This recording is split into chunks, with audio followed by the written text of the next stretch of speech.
Welcome back to Runecast, everybody. Um, I'm set up to do a pick a rune here in a minute, so I'll do that. But this short video will be about how to come to the runes. And sometimes you can't come to the runes cold. In other words, sometimes you need to be in the right mind space, in the mind place. If that makes sense to any of you. In other words,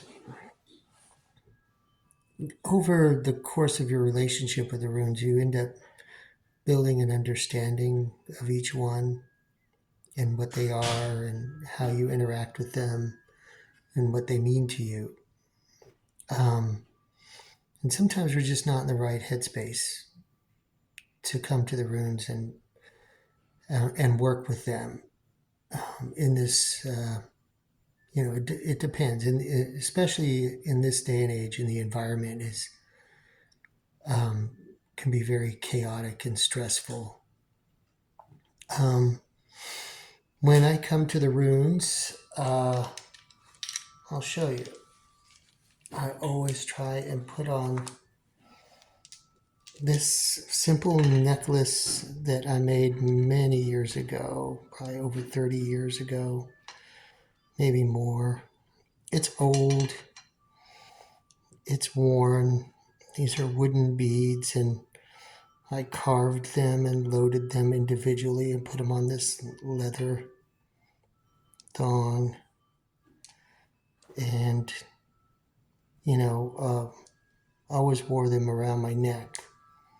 So when I come to the runes, I always have this necklace on because it takes me back in time to when I, was discovering the runes. And, over the course of many, many years, I built a kind of relationship with each one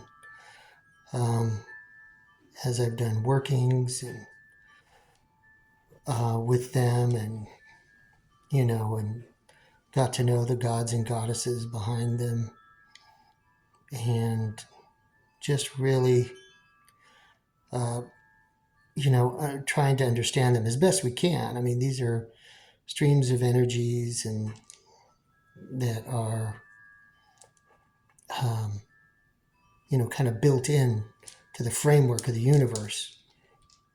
And this is a way that our ancestors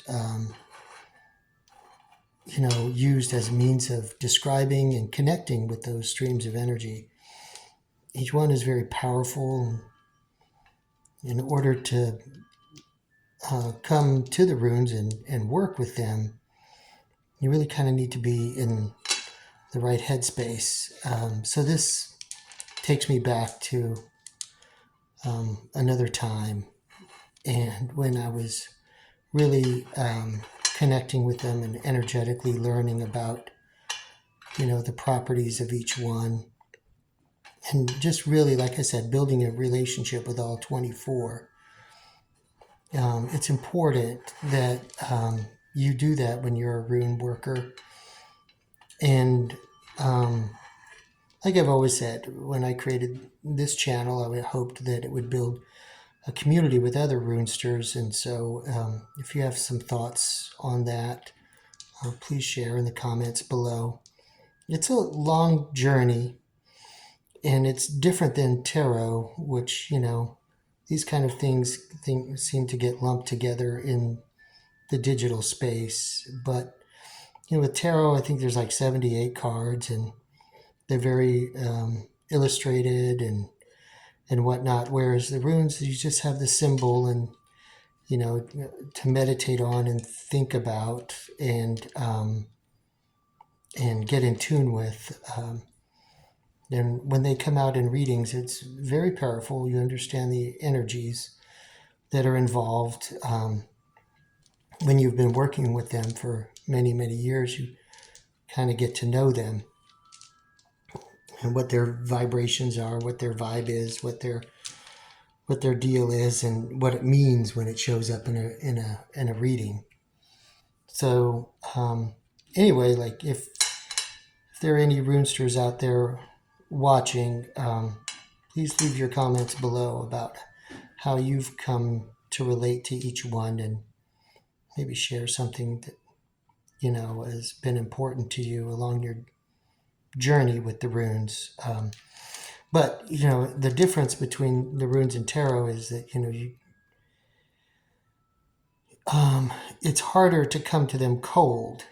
In other words, like snap your fingers and at 1 p.m. I'm going to be on. You might be, you might not be. And one of the things I've learned over the years is when you're not ready, you're not ready. The runes will still interact with you, but they'll kind of tell you, they'll tell you why you're not ready to come to them. The message that comes through is often always, directed back at you in some way or shape or form.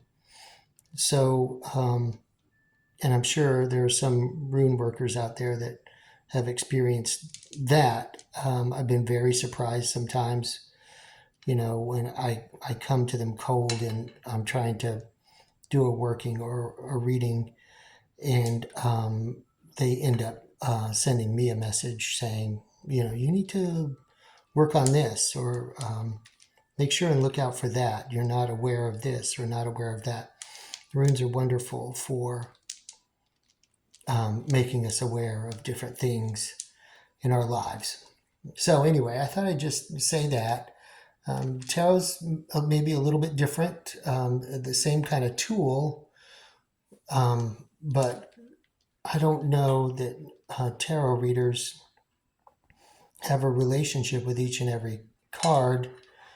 And I'm not sure that each and every card, I know it has representations, but I'm not a card reader, so I don't really know.